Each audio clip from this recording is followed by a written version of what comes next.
రెండోది ఏదో నేను పార్టీ మారుతాను అని చెప్పేసి. So there is nothing like that. ఎక్కడ ఆ విధంగా ఎటువంటి లేదు.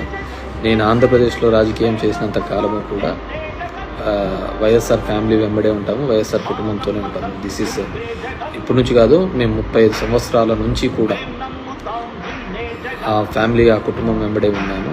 ఎటువంటి పదవులు లేనప్పుడు ఉన్నాము, వాళ్ళ కష్టాల్లో ఉన్నప్పుడు ఉన్నాము, ఇబ్బందుల్లో ఉన్నప్పుడు ఉన్నాము. ఎల్లవెల్లా ఆ కుటుంబానికి తోడుగా ఉన్నాము. ఈరోజు వాళ్ళ కుటుంబంలో ఉన్న వాళ్ళే పక్కకు పోయినారు తప్ప మేము ఎక్కడికి పోలేదు. సో మేము ఎక్కడికి పోవటం లేదు. I will be with YSR party only. So దానికి ఎటువంటి ఇది లేదు. సో మనకు చేతనైనంత వరకు కూడా వైఎస్ఆర్ కుటుంబానికి తోడుగా అండగా